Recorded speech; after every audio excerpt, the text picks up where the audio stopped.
So, we're gonna listen to a good book that I like. C.S. Lewis. Perelandra. It's a good book. Really good book. Hopefully you guys will enjoy this. Yeah? Yes, I think everything checks out. All the audio and stuff is good. Let's get the show on the road. Oh wait, hold on.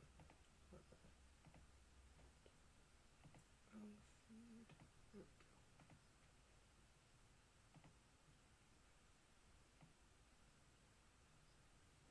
There we go. Oh, that's why. It's because I'm cross-feeding. Ah, there we go. Fixed.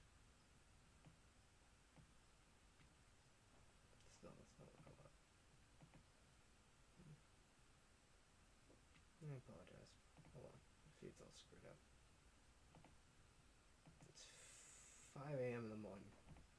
I've been awake since 1. Just give me a sec.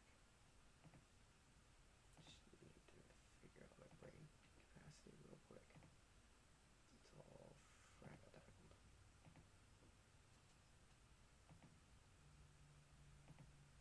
Booyah. There we go.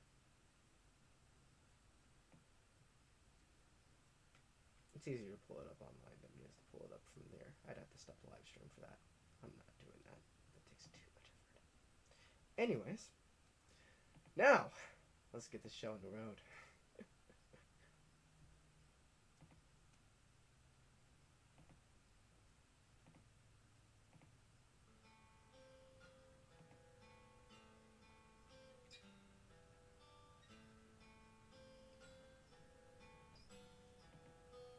That no one on that platform could possibly guess the truth about the man I was going to visit.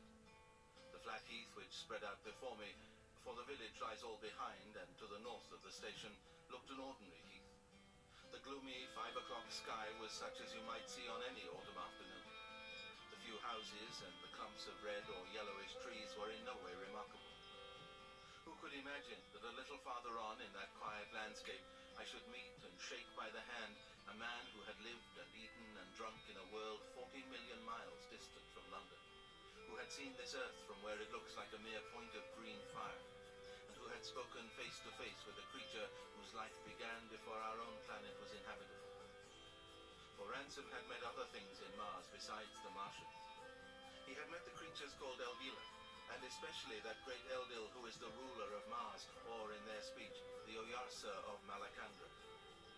The Eldila are very different from any planetary creatures.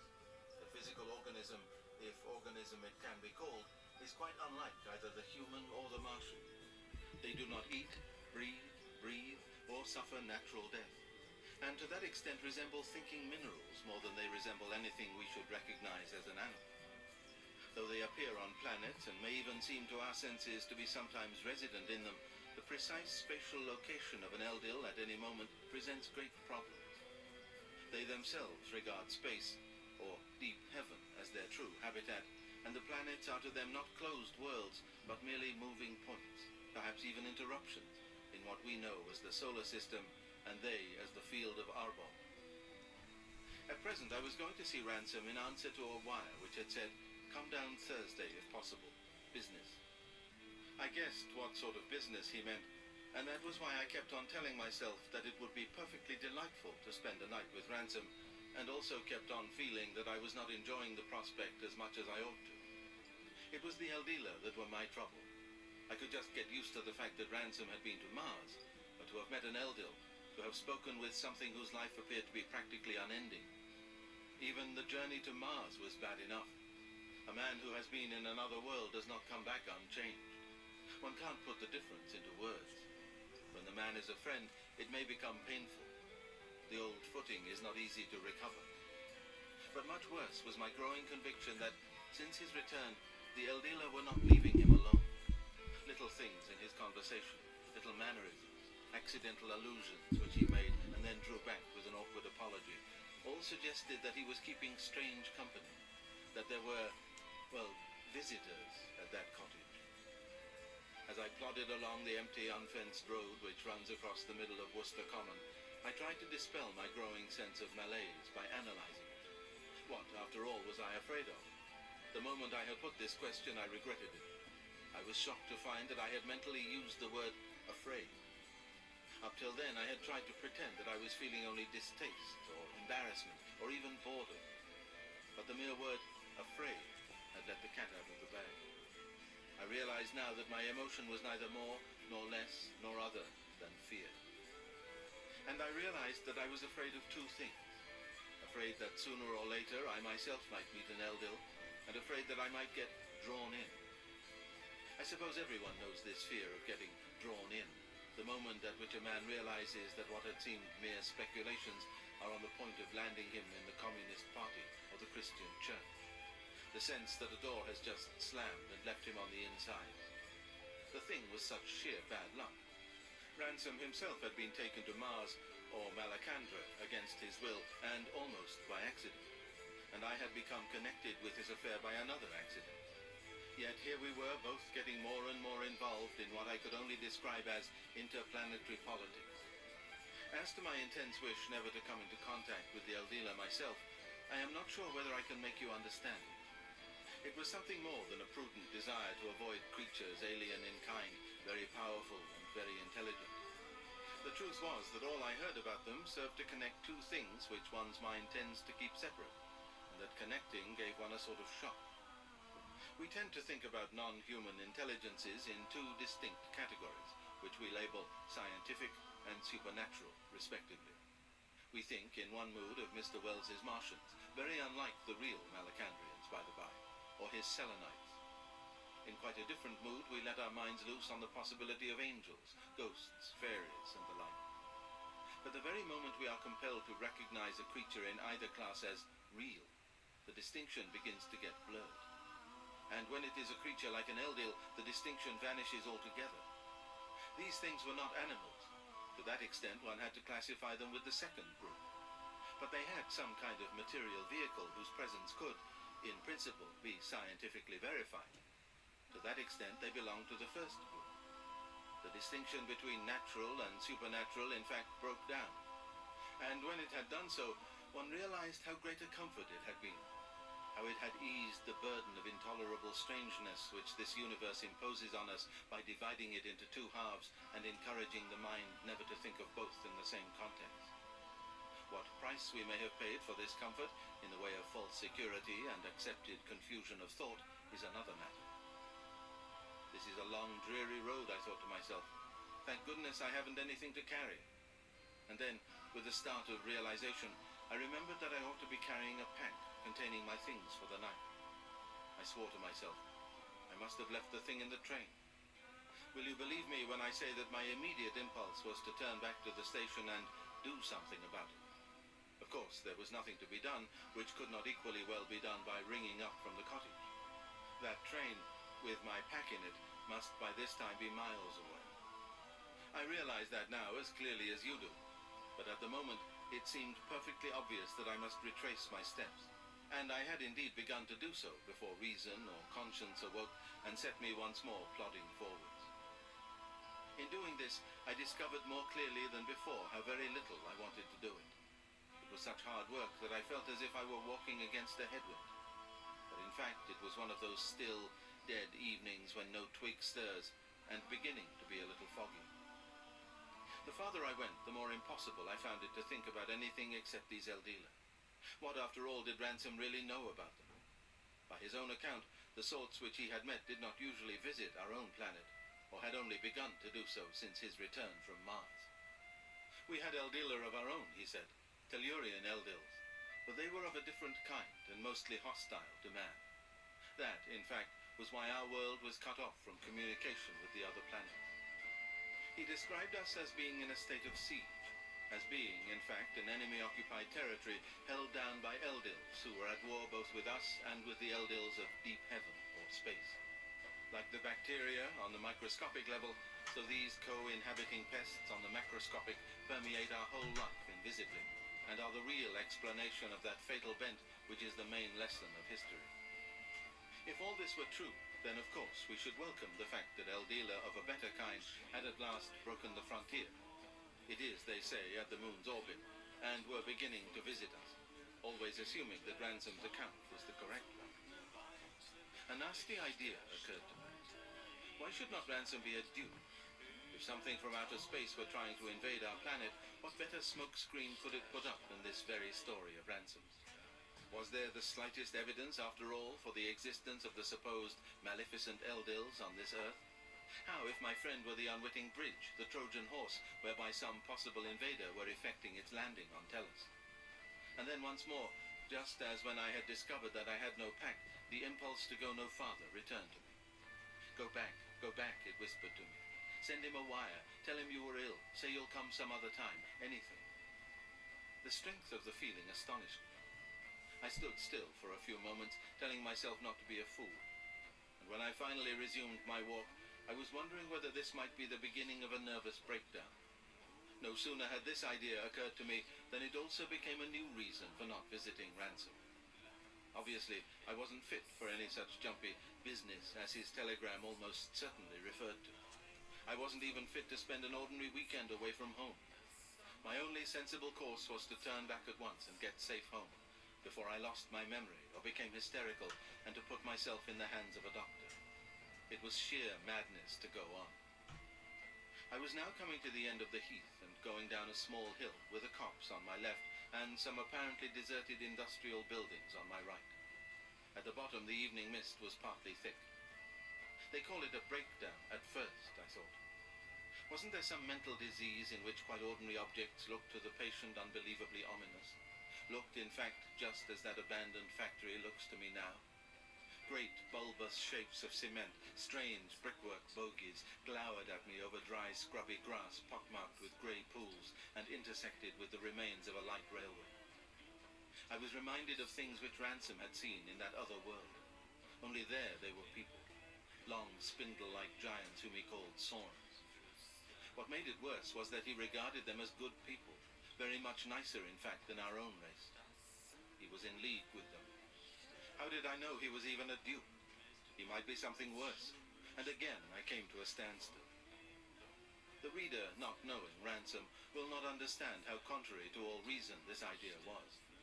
The rational part of my mind, even at that moment, knew perfectly well that even if the whole universe were crazy and hostile, Ransom was sane and wholesome and honest. And this part of my mind, in the end, sent me forward, but with a reluctance and a difficulty I can hardly put into words. What enabled me to go on was the knowledge, deep down inside me, that I was getting nearer at every stride to the one friend. But I felt that I was getting nearer to the one enemy, the traitor, the sorcerer, the man in league with them, walking into the trap with my eyes open like a fool. They call it a breakdown at first, said my mind, and send you to a nursing home. Later on, they move you to an asylum. I was past the dead factory now, down in the fog, where it was very cold. Then came a moment, the first one, of absolute terror, and I had to bite my lips to keep myself from screaming. It was only a cat that had run across the road, but I found myself completely unnerved. Soon you will really be screaming, said my inner tormentor, running round and round screaming, and you won't be able to stop it. There was a little empty house by the side of the road, with most of the windows boarded up, and one staring like the eye of a dead fish. Please understand that at ordinary times the idea of a haunted house means no more to me than it does to you. No more, but also no less. At that moment it was nothing so definite as the thought of a ghost that came to me. It was just the word haunted. Haunted. Haunting. What a quality there is in that first syllable. Would not a child who had never heard the word before and did not know its meaning shudder at the mere sound if, as the day was closing in, it heard one of its elders say to another, "This house is haunted"? At last I came to the crossroads by the little Wesleyan chapel, where I had to turn to the left under the beech trees. I ought to be seeing the lights from Ransom's windows by now, or was it past blackout time?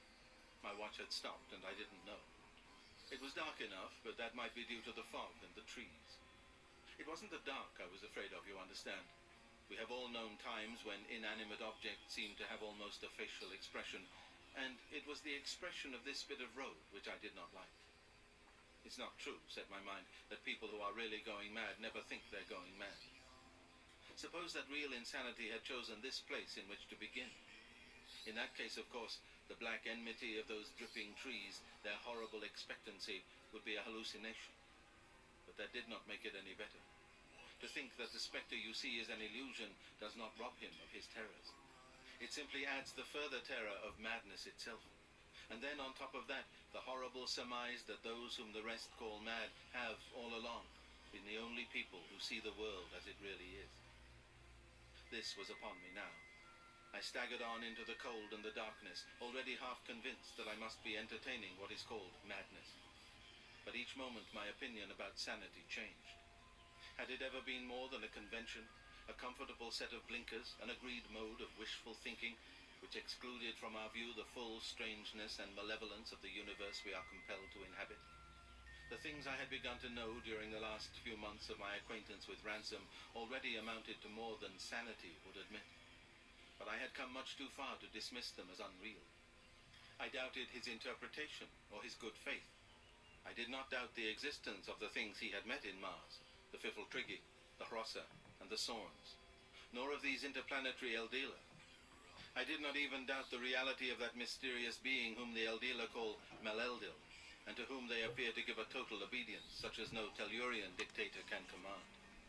I knew what Ransom supposed Meleldil to be. Surely that was the cottage. It was very well blacked out. A childish, whining thought arose on my mind. Why was he not out at the gate to welcome me? An even more childish thought followed it. Perhaps he was in the garden, waiting for me, hiding. Perhaps he would jump on me from behind. Perhaps I should see a figure that looked like Ransom, standing with its back to me, and when I spoke to it, it would turn round and show a face that was not human at all. I have naturally no wish to enlarge on this phase of my story. The state of mind I was in was one which I look back on with humiliation. I would have passed it over if I did not think that some account of it was necessary for a full understanding of what follows, and perhaps of some other things as well. At all events, I can't really describe how I reached the front door of the cottage. Somehow or other, despite the loathing and dismay that pulled me back, and a sort of invisible wall of resistance that met me in the face, fighting for each step and almost shrieking as a harmless spray of the hedge touched my face, I managed to get through the gate and up the little path. And there I was, drumming on the door and ringing the handle and shouting to him to let me in, as if my life depended on it. There was no reply. Not a sound, except the echo of the sounds I had been making myself. There was only something white fluttering on the knocker. I guessed, of course, that it was a note. In striking a match to read it by, I discovered how very shaky my hands had become. And when the match went out, I realized how dark the evening had grown. After several attempts, I read the thing. Sorry, had to go up to Cambridge. Shan't be back till the late train. Eatables in larder and bed made up in your usual room. Don't wait supper for me unless you feel like it. E.R. And immediately the impulse to retreat, which had already assailed me several times, leaped upon me with a sort of demoniac violence. Here was my retreat left open, positively inviting me. Now was my chance. If anyone expected me to go into that house and sit there alone for several hours, they were mistaken. But then, as the thought of the return journey began to take shape in my mind, I faltered. The idea of setting out to traverse the avenue of beech trees again, it was really dark now, with this house behind me, one had the absurd feeling that it could follow one, was not attractive. And then, I hope, something better came into my mind. Some rag of sanity and some reluctance to let Ransom down. At least I could try the door to see if it were really unlocked. I did, and it was. Next moment, I hardly know how, I found myself inside and let it slam behind me. It was quite dark and warm. I groped a few paces forward, hit my shin violently against something, and fell. I sat still for a few seconds, nursing my leg. I thought I knew the layout of Ransom's hall sitting room pretty well, and couldn't imagine what I had blundered into. Presently I groped in my pocket, got out my matches, and tried to strike a light. The head of the match flew off. I stamped on it and sniffed to make sure it was not smouldering on the carpet. As soon as I sniffed, I became aware of a strange smell in the room. I could not for the life of me make out what it was. It had an unlikeness to ordinary domestic smells as great as that of some chemicals, but it was not a chemical kind of smell at all. Then I struck another match. It flickered and went out almost at once. Not unnaturally, since I was sitting on the doormat, and there are few front doors even in better-built houses than Ransom's country cottage which do not admit a draught. I had seen nothing by it except the palm of my own hand, hollowed in an attempt to guard the flame. Obviously, I must get away from the door. I rose gingerly and felt my way forward. I came at once to an obstacle, something smooth and very cold that rose a little higher than my knees. As I touched it, I realized that it was the source of the smell. I groped my way along this to the left and finally came to the end of it. It seemed to present several surfaces, and I couldn't picture the shape. It was not a table, for it had no top. One's hand groped along the rim of a kind of low wall, the thumb on the outside and the fingers down inside the enclosed space. If it had felt like wood, I should have supposed it to be a large packing case. But it was not wood. I thought for a moment that it was wet, but soon decided that I was mistaking coldness for moisture. When I reached the end of it, I struck my third match. I saw something white and semi-transparent, rather like ice. A great big thing, very long, a kind of box, an open box, and of a disquieting shape which I did not immediately recognize. It was big enough to put a man into. Then I took a step back, lifting the lighted match higher to get a more comprehensive view, and instantly tripped over something behind me. I found myself sprawling in darkness, not on the carpet, but on more of the cold substance with the odd smell. How many of the infernal things were there? I was just preparing to rise again and hunt systematically round the room for a candle when I heard Ransom's name pronounced.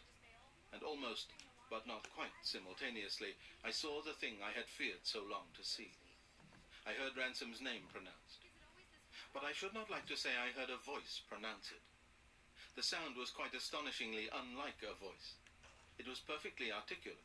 It was even, I suppose, rather beautiful. But it was, if you understand me, inorganic. We feel the difference between animal voices, including those of the human animal, and all other noises pretty clearly, I fancy, though it is hard to define. Blood and lungs and the warm, moist cavity of the mouth are somehow indicated in every voice. Here they were not. The two syllables sounded more as if they were played on an instrument than as if they were spoken. And yet they did not sound mechanical either. A machine is something we make out of natural materials. This was more as if rock or crystal or light had spoken of itself. And it went through me from chest to groin like the thrill that goes through you when you think you have lost your hold while climbing a cliff. That was what I heard. What I saw was very simply a faint rod or pillar of light. I don't think it made a circle of light either on the floor or the ceiling, but I am not sure of this. It certainly had very little power of illuminating its surroundings. So far, all is plain sailing. But it had two other characteristics which are less easy to grasp. One was its color. Since I saw the thing, I must obviously have seen it either white or colored, but no efforts of my memory can conjure up the faintest image of what that color was. I tried blue and gold and violet and red, but none of them will fit. How it is possible to have a visual experience which immediately and ever after becomes impossible to remember, I do not attempt to explain. The other was its angle. It was not at right angles to the floor, but as soon as I have said this, I hasten to add that this way of putting it is a later reconstruction. What one actually felt at the moment was that the column of light was vertical, but the floor was not horizontal. The whole room seemed to have heeled over as if it were on board ship. The impression, however, produced was that this creature had reference to some horizontal, to some whole system of directions based outside the Earth, and that its mere presence imposed that alien system on me and abolished the terrestrial horizontal. I had no doubt at all that I was seeing an Eldil, and little doubt that I was seeing the Archon of Mars, the Oyarsa of Malakandra. And now that the thing had happened, I was no longer in a condition of abject panic. My sensations were, it is true, in some ways very unpleasant. The fact that it was quite obviously not organic, the knowledge that intelligence was somehow located in this homogeneous cylinder of light, but not related to it as our consciousness is related to our brains and nerves, was profoundly disturbing. Note, in the text I naturally keep to what I thought and felt at the time, since this alone is first-hand evidence. but there is obviously room for much further speculation about the form in which Eldila appear to our senses. The only serious considerations of the problem so far are to be sought in the early 17th century.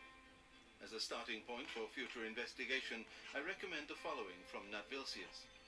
De Etherio et Aereo Corpore, Baal, 1627, 2:12. Liquid simplicem flammam sensibus nostris subjectam non esse corpus proprie dictum angeli vel demonis.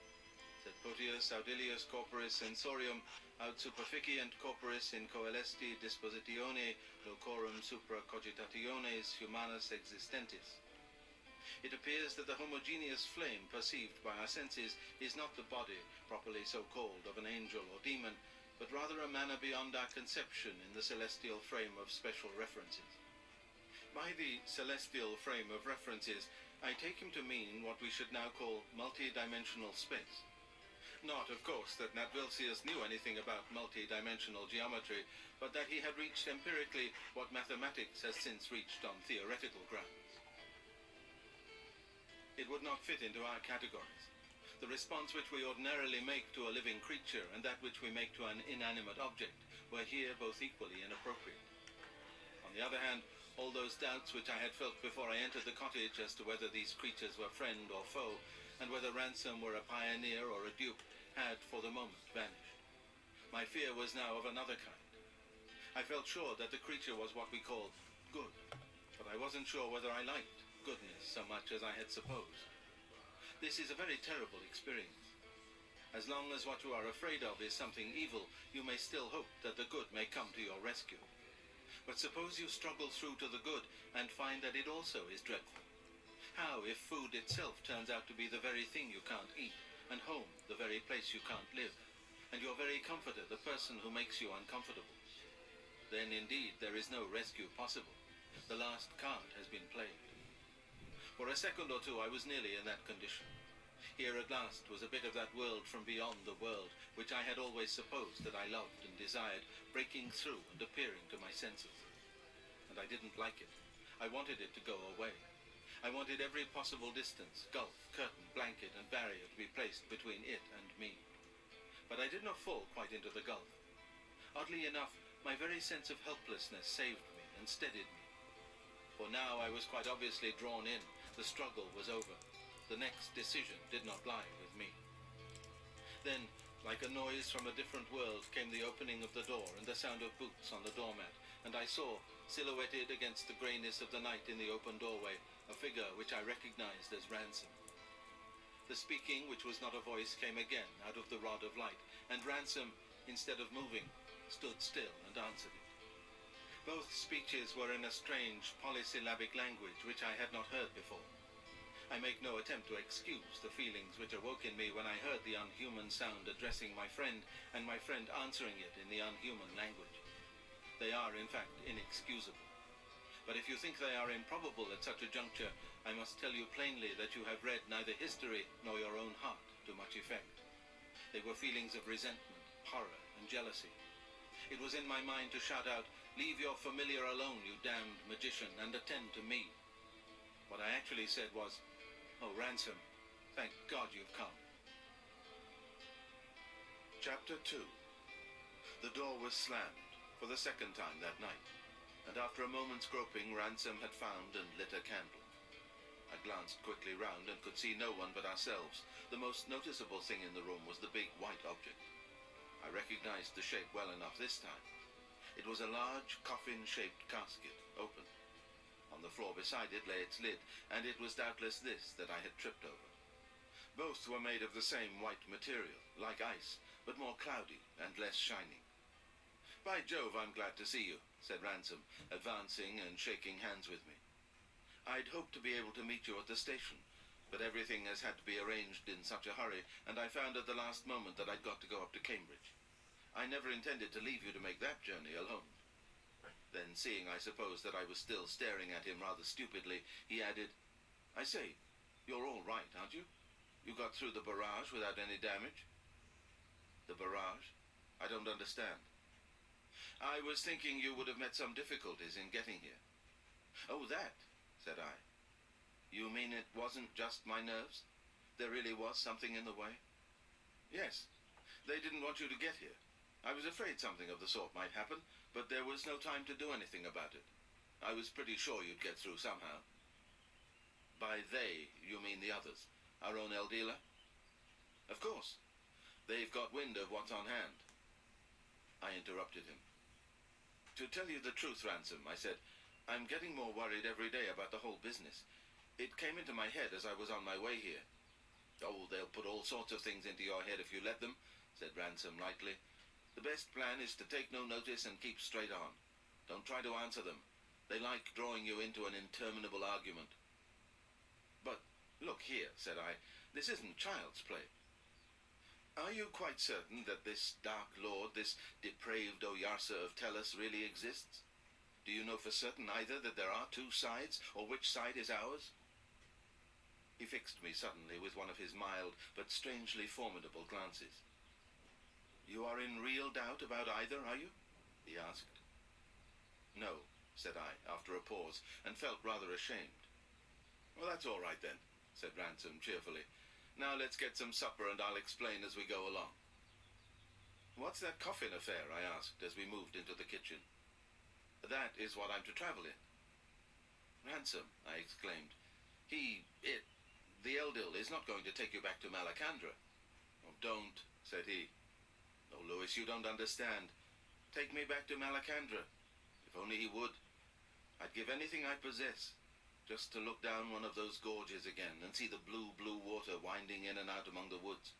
Or to be up on top, to see a Sawn go gliding along the slopes. Or to be back there of an evening when Jupiter was rising, too bright to look at, and all the asteroids like a Milky Way, with each star in it as bright as Venus looks from Earth. And the smells. It is hardly ever out of my mind. You'd expect it to be worse at night when Malacandra is up and I can actually see it. But it isn't then that I get the real twinge. It's on hot summer days, looking up at the deep blue and that thinking that in there, millions of miles deep where I can never, never get back to it, there's a place I know, and flowers at that very moment growing over Meldilorn, and friends of mine going about their business who would welcome me back. No, no such luck. It's not Malacandra I'm being sent to. It's Perelandra. That's what we call Venus, isn't it? Yes. And you say you're being sent? Yes. If you remember, before I left Malacandra, the Oyarsa hinted to me that my going there at all might be the beginning of a whole new phase in the life of the solar system, the field of Arbol. It might mean, he said, that the isolation of our world, the siege, was beginning to draw to an end. Yes, I remember. Well, it really does look as if something of the sort were afoot. For one thing, the two sides, as you call them, have begun to appear much more clearly, much less mixed here on Earth, in our own human affairs, to show in something a little more like their true colors. Oh, I see that all right. The other thing is, the Black Archon, our own bent Oyarsa, is meditating some sort of attack on Perelandra. But is he at large like that in the solar system? Can he get there? Well, that's just the point. He can't get there in his own person, in his own photosome, or whatever we should call it. As you know, he was driven back within these bounds centuries before any human life existed on our planet. If he ventured to show himself outside the moon's orbit, he'd be driven back again, by main force. That would be a different kind of war. You or I could contribute no more to it than a flea could contribute to the defense of Moscow. No. He must be attempting Perelandra in some different way. And where do you come in? Well, simply I've been ordered there. By Oyarsa, you mean? No. The order comes from much higher up. They all do, you know, in the long run. And what have you got to do when you get there?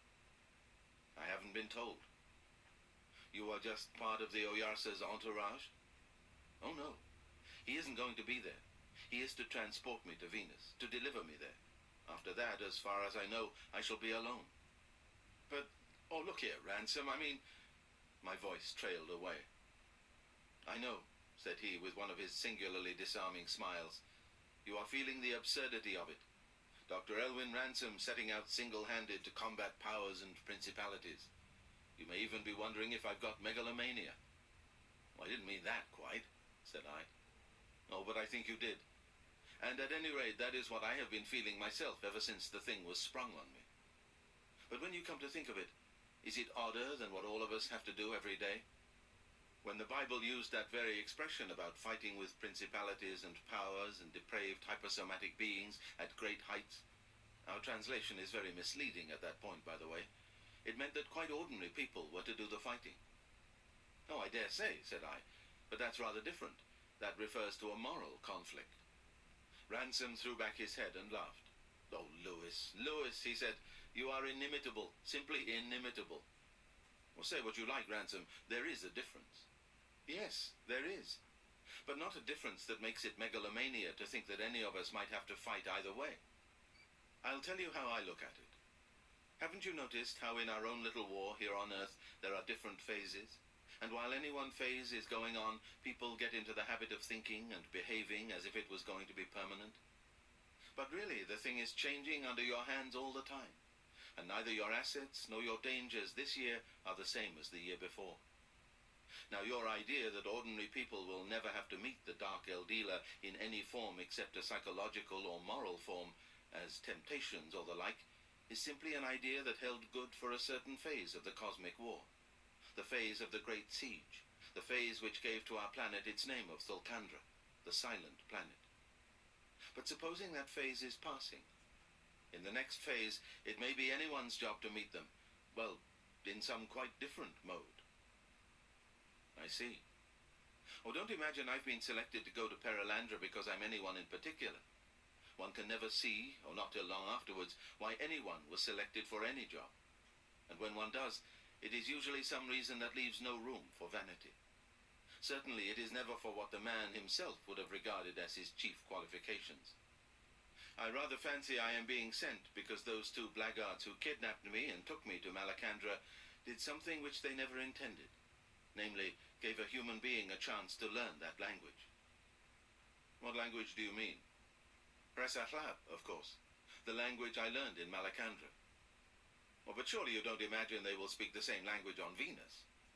Oh, didn't I tell you about that? Said Ransom, leaning forward. We were now at table and had nearly finished our cold meat and beer and tea. I'm surprised I didn't, for I found out 2 or 3 months ago, and scientifically it is one of the most interesting things about the whole affair. It appears we were quite mistaken in thinking Presahlab the peculiar speech of Mars. It is really what may be called Old Solar, Hlab Erebol Kordi. What on earth do you mean?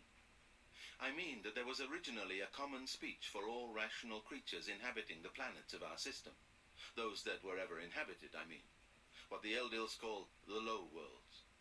Most of them, of course, have never been inhabited and never will be. At least, not what we call inhabited.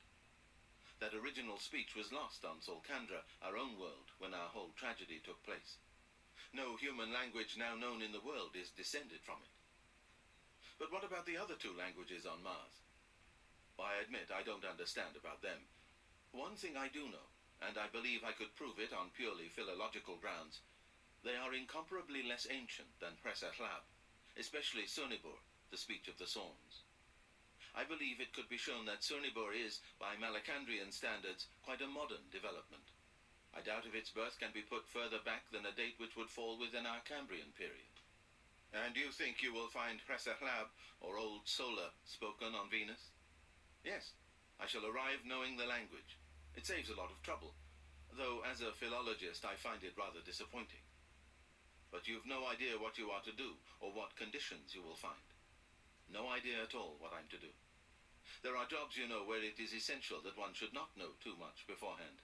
Things one might have to say which one couldn't say effectively if one had prepared them. As to conditions, well, I don't know much. It will be warm. I'm to go naked. Our astronomers don't know anything about the surface of Perelandra at all. The outer layer of her atmosphere is too thick. The main problem, apparently, is whether she revolves on her own axis or not, and at what speed. There are 2 schools of thought. There's a man called Schiaparelli who thinks she revolves once on herself in the same time it takes her to go once around our ball. I mean the sun. The other people think she revolves on her own axis once in every 23 hours. That's one of the things I shall find out. If Schiaparelli is right, there'd be perpetual day on one side of her and perpetual night on the other. He nodded, musing. It'd be a funny frontier, he said presently. Just think of it. You'd come to a country of eternal twilight, getting colder and darker every mile you went. And then presently you wouldn't be able to go further because there'd be no more air. I wonder, can you stand in the day just on the right side of the frontier and look into the night, which you can never reach? And perhaps see a star or two? The only place you could see them, for of course in the daylands they would never be visible. Of course, if they have a scientific civilization, they may have diving suits or things like submarines on wheels for going into the night. His eyes sparkled, and even I, who had been mainly thinking of how I should miss him and wondering what chances there were of my ever seeing him again, felt a vicarious thrill of wonder and of longing to know. Presently he spoke again. "You haven't asked me yet where you come in," he said. "Do you mean I'm to go too?" said I, with a thrill of exactly the opposite kind. "Not at all. I mean you are to pack me up and to stand by to unpack me when I return, if all goes well." "Pack you? Oh, I'd forgotten about that coffin affair. Oh, Ransom, how on earth are you going to travel in that thing? What's the motive power? What about air and food and water? There's only just room for you to lie in it." "The Oyasa of Malacandra himself will be the motive power. He will simply move it to Venus. Don't ask me how. I have no idea what organs or instruments they use. But a creature who has kept a planet in its orbit for several billions of years will be able to manage a packing case." "But what will you eat? How will you breathe?" "He tells me I shall need to do neither. I shall be in some state of suspended animation, as far as I can make out. I can't understand him when he tries to describe it, but that's his affair." "Do you feel quite happy about it?" said I, for a sort of horror was beginning once more to creep over me. "If you mean, does my reason accept the view that he will, accidents apart, deliver me safe on the surface of Perelandra? The answer is yes," said Ransom. "If you mean, do my nerves and my imagination respond to this view? I'm afraid the answer is no. One can believe in anesthetics and yet feel in a panic when they actually put the mask over your face. I think I feel as a man who believes in the future life feels when he is taken out to face a firing party. Perhaps it's good practice." "And I'm to pack you into that accursed thing," said I. "Yes," said Ransom. "That's the first step. We must get out into the garden as soon as the sun is up and point it so that there are no trees or buildings in the way. Across the cabbage bed will do. Then I get in, with a bandage across my eyes, for those walls won't keep out all the sunlight once I'm beyond air, and you screw me down. After that, I think you'll just see it glide off. And then? Well, then comes the difficult part. You must hold yourself in readiness to come down here again the moment you are summoned, to take off the lid and let me out when I return." "When do you expect to return?" "Nobody can say. 6 months, a year, 20 years. That's the trouble. I'm afraid I'm laying a pretty heavy burden on you. I might be dead. I know. I'm afraid part of your burden is to select a successor, at once, too. There are 4 or 5 people whom we can trust." "What will the summons be?" "Oyarsa will give it. It won't be mistakable for anything else. You needn't bother about that side of it. One other point. I've no particular reason to suppose I shall come back wounded, but just in case, if you can find a doctor whom we can let into the secret, it might be just as well to bring him with you when you come down to let me out." "Would Humphrey do?" "The very man. And now for some more personal matters. I've had to leave you out of my will, and I'd like you to know why. Oh, my dear chap, I never thought about your will till this moment. Of course not. But I'd like to have left you something. The reason I haven't is this. I'm going to disappear. It is possible I may not come back. It's just conceivable there might be a murder trial, and if so, one can't be too careful. I mean, for your sake. And now for 1 or 2 other private arrangements. We laid our heads together, and for a long time we talked about those matters which one usually discusses with relatives and not with friends. I got to know a lot more about Ransom than I had known before, and from the number of odd people whom he recommended to my care, if ever I happened to be able to do anything, I came to realize the extent and intimacy of his charities. With every sentence, the shadow of approaching separation and a kind of graveyard gloom began to settle more emphatically upon us. I found myself noticing and loving all sorts of little mannerisms and expressions in him, such as we notice always in a woman we love, but notice in a man only as the last hours of his leave run out, or the date of the probably fatal operation draws near. I felt our nature's incurable incredulity, and could hardly believe that what was now so close, so tangible, and, in a sense, so much at my command, would in a few hours be wholly inaccessible, an image, soon even an elusive image, in my memory. And finally, a sort of shyness fell between us, because each knew what the other was feeling. It had got very cold. "We must be going soon," said Ransom. "Well, not till the Oyasa comes back," said I, though indeed, now that the thing was so near, I wished it to be over. "He has never left us," said Ransom. "He has been in the cottage all the time." "You mean he has been waiting in the next room all these hours?" "Oh, not waiting. They never have that experience. You and I are conscious of waiting because we have a body that grows tired or restless, and therefore a sense of cumulative duration. Also, we can distinguish duties and spare time, and therefore have a conception of leisure. It is not like that with him. He has been here all this time, but you can no more call it waiting than you can call the whole of his existence waiting. You might as well say that a tree in the wood was waiting, or the sunlight waiting on the side of a hill." Ransom yawned. "I'm tired," he said, "and so are you. I shall sleep well in that coffin of mine. Come, let us lug it out." We went into the next room, and I was made to stand before the featureless flame which did not wait, but just was, and there, with Ransom as our interpreter, I was in some fashion presented, and with my own tongue sworn in to this great business. Then we took down the blackout and let in the grey, comfortless morning. Between us we carried out the casket and the lid, so cold they seemed to burn our fingers. There was a heavy dew on the grass, and my feet were soaked through at once. The Eldil was with us, outside there, on the little lawn, hardly visible to my eyes at all in the daylight. Ransom showed me the clasps of the lid and how it was to be fastened on, and then there was some miserable hanging about, and then the final moment when he went back into the house and reappeared, naked, a tall, white, shivering, weary scarecrow of a man at that pale, raw hour. When he had got into the hideous box, he made me tie a thick black bandage round his eyes and head. Then he lay down. I had no thoughts of the planet Venus now, and no real belief that I should see him again. If I had dared, I would have gone back on the whole scheme. But the other thing, the creature that did not wait, was there, and the fear of it was upon me. With feelings that have since often returned to me in nightmare, I fastened the cold lid down on top of the living man and stood back. Next moment I was alone. I didn't see how it went. I went back indoors and was sick. A few hours later I shut up the cottage and returned to Oxford.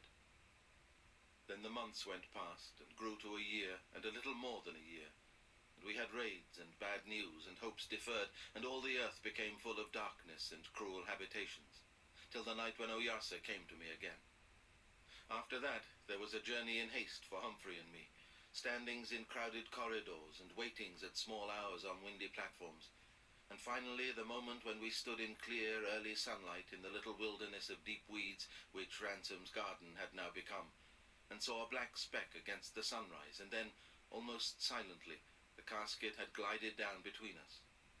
We flung ourselves upon it, and had the lid off in about a minute and a half. "Good God! All smashed to bits," I cried at my first glance of the interior. "Wait a moment," said Humphrey, and as he spoke, the figure in the coffin began to stir, and then sat up, shaking off as it did so a mass of red things which had covered its head and shoulders, and which I had momentarily mistaken for ruin and blood. As they streamed off him and were caught in the wind, I perceived them to be flowers. He blinked for a second or so, then called us by our names, gave each of us a hand, and stepped out on the grass. "How are you both?" he said. "You're looking rather knocked up." I was silent for a moment, astonished at the form which had risen from that narrow house. Almost a new Ransom, glowing with health and rounded with muscle, and seemingly 10 years younger. In the old days he had been beginning to show a few grey hairs, but now the beard which swept his chest was pure gold. "Hello, you've cut your foot," said Humphrey, and I saw now that Ransom was bleeding from the heel. "Oh, it's cold down here," said Ransom. "I hope you've got the boiler going and some hot water, and some clothes." "Yes," said I, as we followed him into the house. "Humphrey thought of all that. I'm afraid I shouldn't have." Ransom was now in the bathroom, with the door open, veiled in clouds of steam, and Humphrey and I were talking to him from the landing. Our questions were more numerous than he could answer. "That idea of chaparrales is all wrong," he shouted. "They have an ordinary day and night there. And, no, my heel doesn't hurt, or at least it's only just begun to. And, thanks, any old clothes, leave them on the chair. And, no thanks, I don't somehow feel like bacon or eggs or anything of that kind. No fruit, you say? Oh well, no matter. Bread or porridge or something. And I'll be down in 5 minutes now." He kept on asking if we were really all right, and seemed to think we looked ill. I went down to get the breakfast, and Humphrey said he would stay and examine and dress the cut on Ransom's heel. When he rejoined me, I was looking at one of the red petals which had come in the casket. "That's rather a beautiful flower," said I, handing it to him. "Yes," said Humphrey, studying it with the hands and eyes of a scientist. "What extraordinary delicacy. Makes an English violet seem like a coarse weed. Well, let's put some of them in water. Not much good. Look, it's withered already. How do you think he is?" "Oh, tip-top in general. But I don't quite like that heel. He says the hemorrhage has been going on for a long time." Ransom joined us, fully dressed, and I poured out the tea. And all that day and far into the night he told us the story that follows. Chapter 3. What it is like to travel in a celestial coffin was a thing that Ransom never described. He said he couldn't.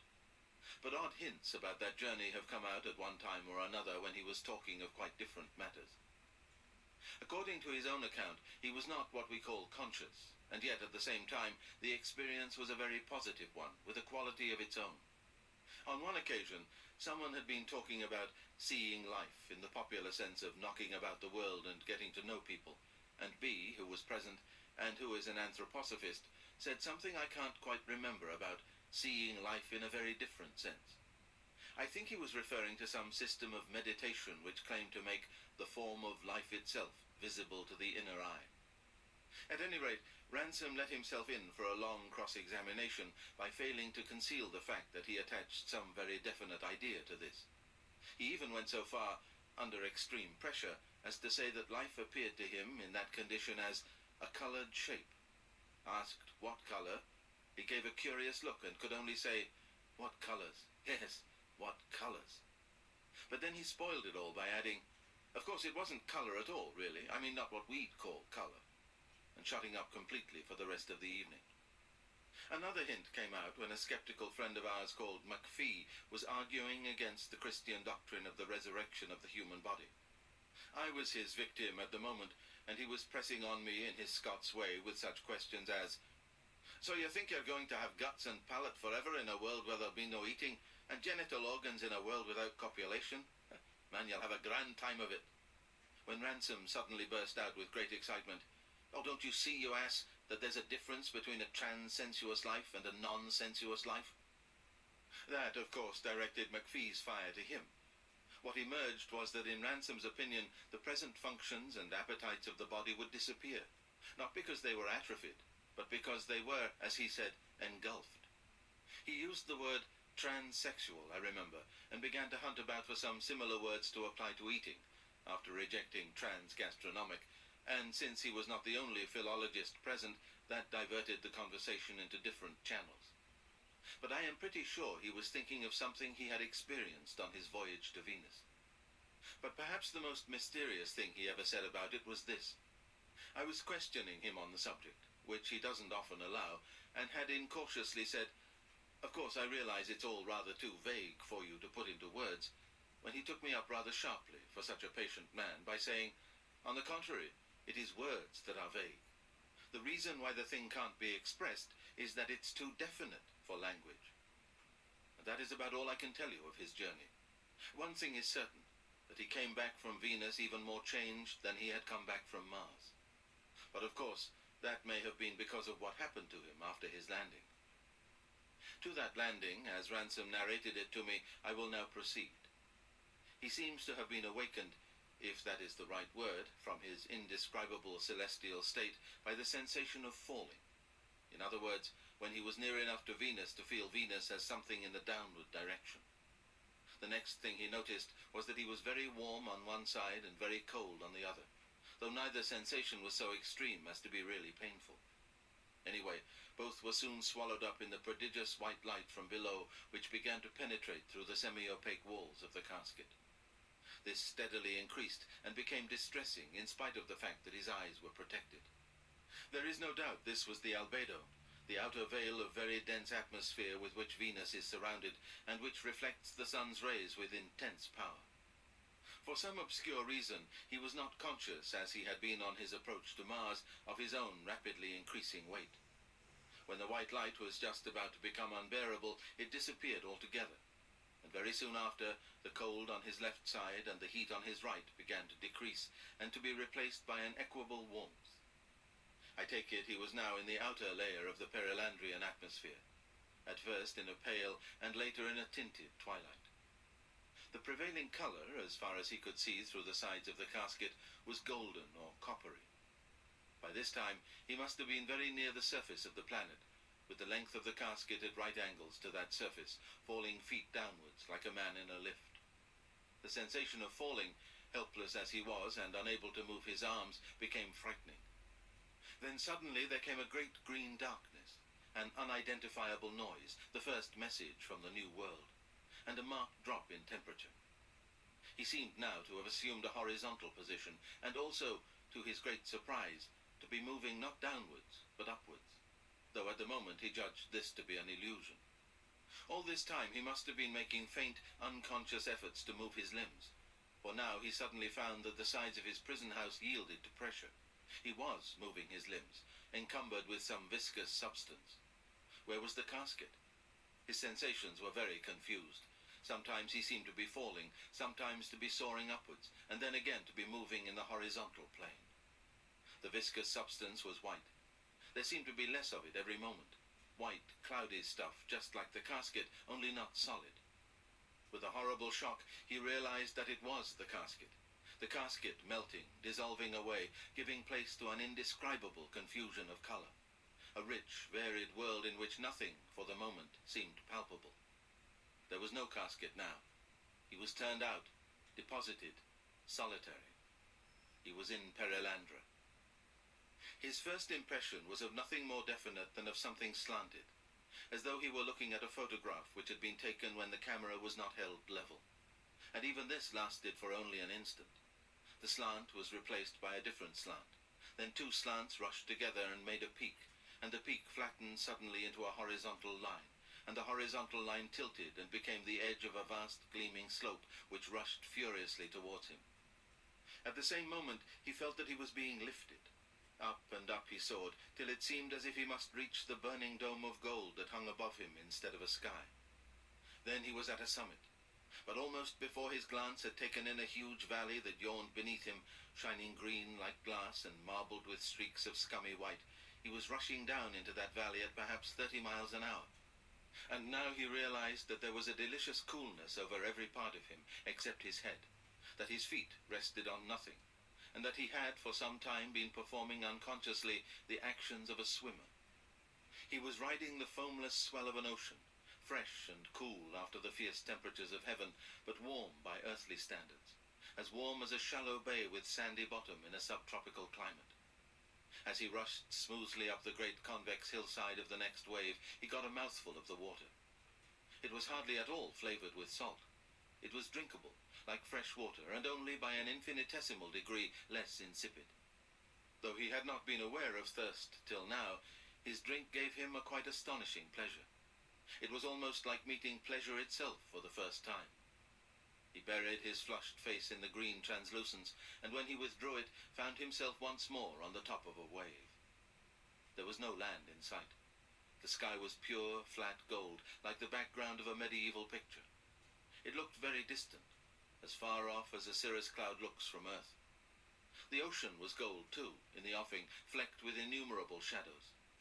The nearer waves, though golden where their summits caught the light, were green on their slopes, first emerald, and lower down a lustrous bottle green, deepening to blue where they passed beneath the shadow of other waves.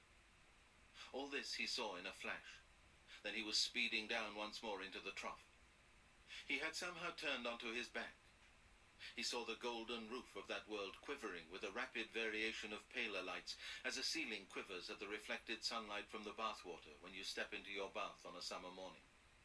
He guessed that this was the reflection of the waves wherein he swam.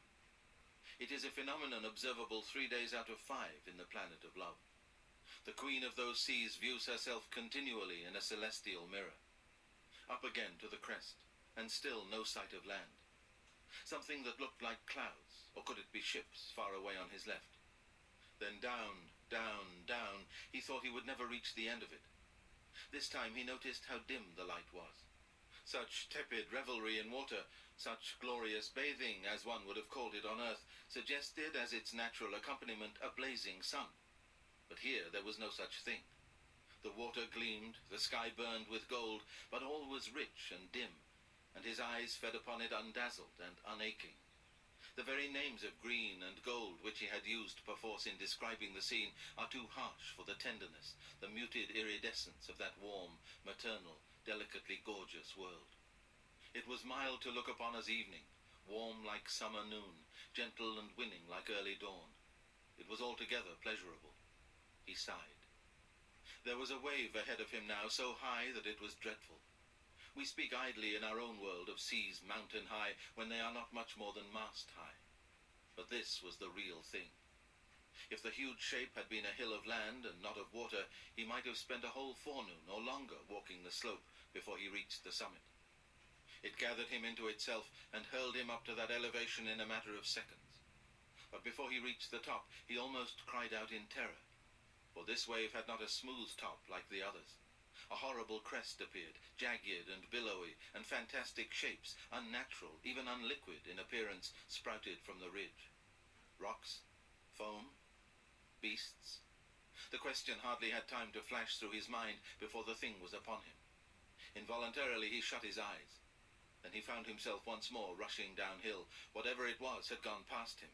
But it had been something. He had been struck in the face. Dabbing with his hands, he found no blood.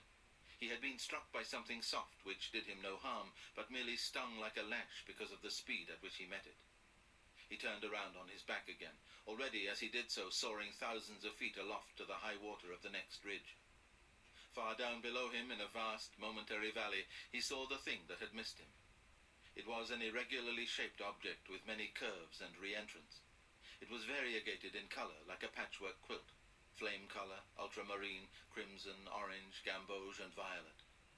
He could not say more about it, for the whole glimpse lasted so short a time. Whatever the thing was, it was floating, for it rushed up the slope of the opposite wave and over the summit and out of sight. It sat to the water like a skin, curving as the water curved. It took the wave's shape at the top, so that for a moment half of it was already out of sight beyond the ridge, and the other half still lying on the hither slope. It behaved rather like a mat of weeds on a river, a mat of weeds that takes on every contour of the little ripples you make by rowing past it, but on a very different scale. This thing might have been 30 acres or more in area. Words are slow. You must not lose sight of the fact that his whole life on Venus up till now had lasted less than 5 minutes. He was not in the least tired, and not yet seriously alarmed as to his power of surviving in such a world. He had confidence in those who had sent him there, and, for the meantime, the coolness of the water and the freedom of his limbs were still a novelty and a delight. But more than all these was something else at which I have already hinted, and which can hardly be put into words. The strange sense of excessive pleasure which seemed somehow to be communicated to him through all his senses at once. I use the word excessive because Ransom himself could only describe it by saying that for his first few days on Perelandra he was haunted not by a feeling of guilt, but by surprise that he had no such feeling. There was an exuberance or prodigality of sweetness about the mere act of living which our race finds it difficult not to associate with forbidden and extravagant actions. Yet it is a violent world too. Hardly had he lost sight of the floating object when his eyes were stabbed by an unendurable light. A grading blue to violet illumination made the golden sky seem dark by comparison, and in a moment of time revealed more of the new planet than he had yet seen. He saw the waste of waves spread illimitably before him, and far, far away at the very end of the world, against the sky, A single smooth column of ghastly green standing up, the one thing fixed and vertical in this universe of shifting slopes. Then the rich twilight rushed back, now seeming almost darkness, and he heard thunder. But it has a different timbre from the terrestrial thunder, more resonance, and even, when distant, a kind of tinkling. It is the laugh rather than the roar of heaven. Another flash followed, and another, and then the storm was all about him. Enormous purple clouds came driving between him and the golden sky, and with no preliminary drops, a rain such as he had never experienced began to fall. There were no lines in it. The water above him seemed only less continuous than the sea, and he found it difficult to breathe. The flashes were incessant. In between them, when he looked in any direction except that of the clouds, he saw a completely changed world. It was like being at the center of a rainbow, or in a cloud of multicolored steam. The water which now filled the air was turning sea and sky into a bedlam of flaming and writhing transparencies. He was dazzled, and now for the first time a little frightened. In the flashes he saw, as before, only the endless sea and the still green column at the end of the world. No land anywhere, not the suggestion of a shore from one horizon to the other. The thunder was ear-splitting, and it was difficult to get enough air. All sorts of things seemed to be coming down in the rain, living things apparently. They looked like preternaturally airy and graceful frogs, sublimated frogs, and had the color of dragonflies. But he was in no plight to make careful observations. He was beginning to feel the first symptoms of exhaustion, and was completely confused by the riot of colors in the atmosphere. How long this state of affairs lasted he could not say, but the next thing that he remembers noticing with any accuracy was that the swell was decreasing. He got the impression of being near the end of a range of water mountains and looking down into lower country. For a long time he never reached this lower country. What had seemed, by comparison with the seas he had met on his first arrival, to be calm water, always turned out to be only slightly smaller waves when he rushed down into them. There seemed to be a good many of the big floating objects about, and these, again, from some distance, looked like an archipelago. But always, as he drew nearer and found the roughness of the water they were riding, they became more like a fleet. But in the end there was no doubt that the swell was subsiding. The rain stopped. The waves were merely of Atlantic height. The rainbow colors grew fainter and more transparent, and the golden sky first showed timidly through them, and then established itself again from horizon to horizon. The waves grew smaller still. He began to breathe freely. But he was now really tired, and beginning to find leisure to be afraid. One of the great patches of floating stuff was sidling down a wave not more than a few hundred yards away. He eyed it eagerly, wondering whether he could climb onto one of these things for rest. He strongly suspected that they would prove mere mats of weed or the topmost branches of submarine forests, incapable of supporting him. But while he thought this, the particular one on which his eyes were fixed crept up a wave and came between him and the sky. It was not flat. From its tawny surface a whole series of feathery and billowy shapes arose, very unequal in height. They looked darkish against the dim glow of the golden roof. Then they all tilted one way as the thing which carried them curled over the crown of the water and dipped out of sight. But here was another, not 30 yards away, and bearing down on him. He struck out towards it, noticing as he did so how sore and feeble his arms were, and feeling his first thrill of true fear. As he approached it, he saw that it ended in a fringe of undoubtedly vegetable matter. It trailed, in fact, a dark red skirt of tubes and strings and bladders. He grabbed at them, and found he was not yet near enough. He began swimming desperately, for the thing was gliding past him at some 10 miles an hour. He grabbed again, and got a handful of whip-like red strings, but they pulled out of his hand and almost cut him. Then he thrust himself right in among them, snatching wildly straight before him. For 1 second he was in a kind of vegetable broth of gurgling tubes and exploding bladders. Next moment his hands caught something firmer ahead, something almost like very soft wood. Then, with the breath nearly knocked out of him and a bruised knee, he found himself lying face downward on a resistant surface. He pulled himself an inch or so further. Yes, there was no doubt now, one did not go through. It was something one could lie on. It seems that he must have remained lying on his face, doing nothing and thinking nothing for a very long time. When he next began to take any notice of his surroundings, he was, at all events, well rested. His first discovery was that he lay on a dry surface, which, on examination, turned out to consist of something very like heather, except for the colour, which was coppery. Burrowing idly with his fingers, he found something friable, like dry soil, but very little of it, for almost at once he came upon a base of tough, interlocked fibres. Then he rolled round on his back, and in doing so discovered the extreme resilience of the surface on which he lay. It was something much more than the pliancy of the heather-like vegetation, and felt more as if the whole floating island beneath that vegetation were a kind of mattress.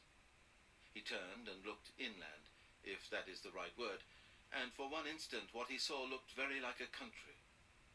He was looking up a long, lonely valley with a copper-coloured floor bordered on each side by gentle slopes, clothed in a kind of many-coloured forest. But even as he took this in, it became a long copper-coloured ridge, with the forest sloping down on each side of it. Of course, he ought to have been prepared for this, but he says that it gave him an almost sickening shock. The thing had looked, in that first glance, so like a real country that he had forgotten it was floating. An island, if you like, with hills and valleys, but hills and valleys which changed places every minute, so that only a cinematograph could make a contour map of it.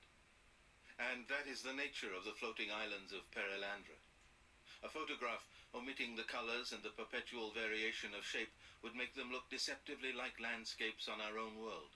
But the reality is very different, for they are dry and fruitful like land, but their only shape is the inconstant shape of the water beneath them. Yet the land-like appearance proved hard to resist. Although he had now grasped with his brain what was happening, Ransom had not yet grasped it with his muscles and nerves. He rose to take a few paces inland, and downhill, as it was at the moment of his rising, and immediately found himself flung down on his face, unhurt because of the softness of the weed. He scrambled to his feet, saw that he now had a steep slope to ascend, and fell a second time. A blessed relaxation of the strain in which he had been living since his arrival dissolved him into weak laughter.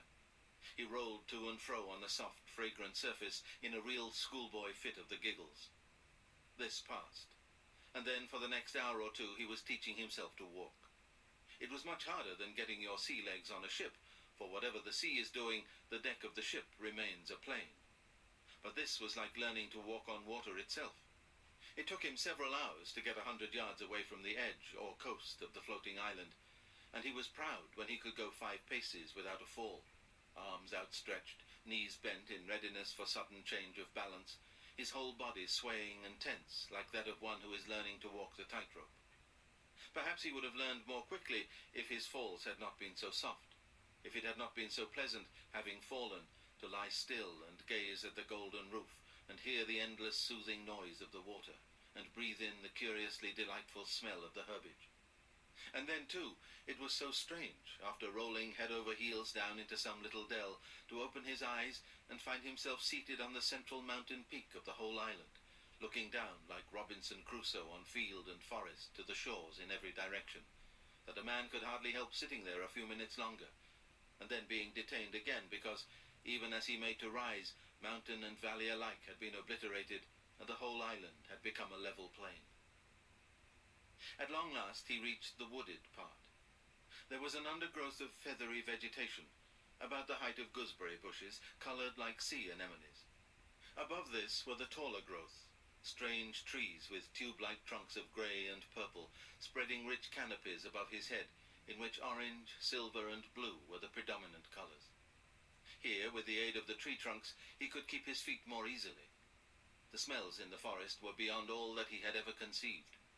To say that they made him feel hungry and thirsty would be misleading. Almost, they created a new kind of hunger and thirst, a longing that seemed to flow over from the body into the soul, and which was a heaven to feel. Again and again he stood still, clinging to some branch to steady himself, and breathed it all in, as if breathing had become a kind of ritual. And at the same time the forest landscape furnished what would have been a dozen landscapes on earth.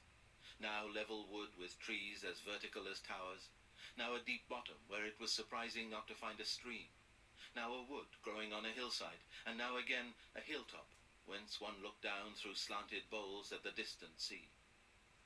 Save for the inorganic sound of waves, there was utter silence about him. The sense of his solitude became intense without becoming at all painful, only adding, as it were, a last touch of wildness to the unearthly pleasures that surrounded him. If he had any fear now, it was a faint apprehension that his reason might be in danger. There was something in Perelandra that might overload a human brain. Now he had come to a part of the wood where great globes of yellow fruit hung from the trees, clustered as toy balloons are clustered on the back of the balloon man, and about the same size. He picked one of them and turned it over and over. The rind was smooth and firm and seemed impossible to tear open. Then by accident one of his fingers punctured it and went through into coldness. After a moment's hesitation he put the little aperture to his lips. He had meant to extract the smallest experimental sip, but the first taste put his caution all to flight. It was, of course, a taste, just as his thirst and hunger had been thirst and hunger. But then it was so different from every other taste that it seemed mere pedantry to call it a taste at all. It was like the discovery of a totally new genus of pleasures, something unheard of among men, out of all reckoning, beyond all covenant. For one draught of this on earth, wars would be fought and nations betrayed. It could not be classified.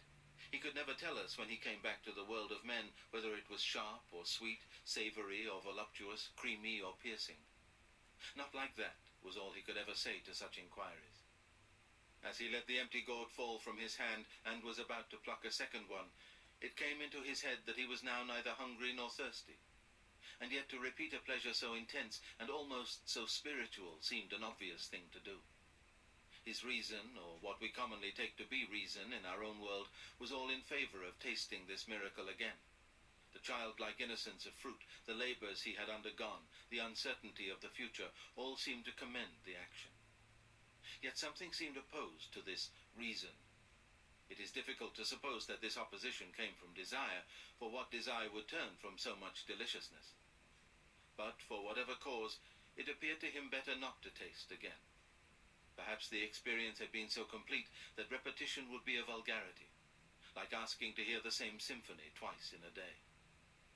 As he stood pondering over this and wondering how often in his life on earth he had reiterated pleasures not through desire but in the teeth of desire and in obedience to a spurious rationalism, he noticed that the light was changing. It was darker behind him than it had been. Ahead, the sky and sea shone through the wood with a changed intensity. To step out of the forest would have been a minute's work on earth. On this undulating island it took him longer, and when he finally emerged into the open, an extraordinary spectacle met his eyes.